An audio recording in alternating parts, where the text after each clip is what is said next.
తిరుపతి మెట్లెక్కేటప్పుడు ఈ తప్పు చేయకండి. రోజు వేలాది మంది భక్తులు వెంకటేశ్వర స్వామిని దర్శించుకోవడానికి మెట్ల మార్గాన వెళ్తూ ఉంటారు.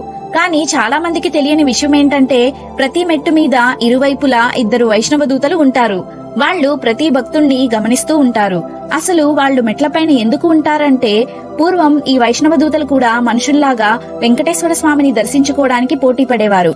అయితే ఆ దూతలతో మనుషులు పోటీ పడలేక చాలా మంది వెంకటేశ్వర స్వామిని దర్శించుకోలేకపోయేవారు. అది చూసిన వెంకటేశ్వర స్వామి తన వైష్ణవ దూతలకి ఒక షరతు పెట్టాడు. ఎవరైతే భక్తులు నా నామాన్ని నిష్కల్మషంగా మనస్ఫూర్తిగా స్మరించడం వింటారో ఆ వైష్ణవ దూత మాత్రమే నన్ను దర్శించుకోవాలి అని షరతు విధించాడు. ఈ కారణంగా వైష్ణవ దూతలు మెట్లకి ఇరువైపులా నిలబడి మనస్ఫూర్తిగా స్వామి నామాన్ని జపించే భక్తుడి కోసం వేచి చూస్తూ ఉంటారు.